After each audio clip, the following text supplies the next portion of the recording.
Communiqué numéro 002 CNRD 2023. Depuis le 26 juillet 2023, le peuple de Guinée, à sa tête le Comité national du Rassemblement pour le développement, CNRD, suit avec beaucoup d'intérêt l'évolution de la situation sociopolitique en République sœur du Niger, qui a conduit à la prise de responsabilité par le Conseil national pour la sauvegarde de la patrie, CNSP. Les autorités guinéennes rendent un hommage aux braves populations du Niger pour leur sens élevé de patriotisme et saluent l'esprit républicain et la maturité des forces de défense et de sécurité qui ont privilégié l'intérêt supérieur de leur nation en choisissant de se réunir pour trouver ensemble des solutions aux problèmes nigériens. Le CNRD reste convaincu que les nouvelles autorités mettront tout en œuvre pour garantir la stabilité et la concorde au Niger et dans la sous-région.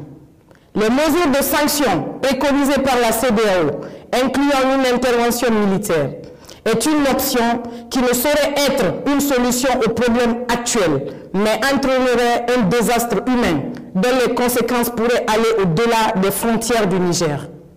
De ce fait, le CNRD s'abstient d'appliquer ces sanctions illégitimes et inhumaines contre le peuple frère et les autorités nigériennes et exhorte la CEDEAO à revenir à de meilleurs sentiments.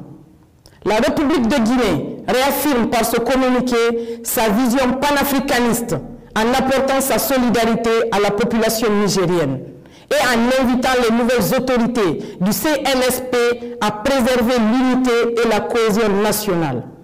Le CNRD souligne qu'une intervention militaire contre le Niger entraînerait de facto la dislocation de la CEDEAO. De même, les peuples frères du Mali, du Burkina Faso, du Niger et de la Guinée aspirent à plus de reconnaissance et de respect de leur souveraineté. Par ailleurs, le CNRD tient à préciser que les sanctions prises et les menaces proférées lors du sommet du 30 juillet 2023 n'engagent nullement la République de Guinée.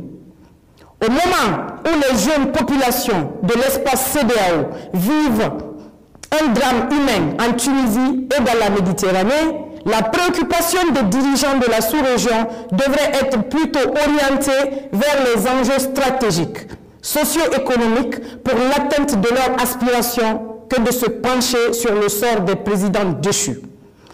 Conakry le 31 juillet 2023 pour le Comité national du Rassemblement pour le développement, le général de brigade Ibrahima Sori Bangoura.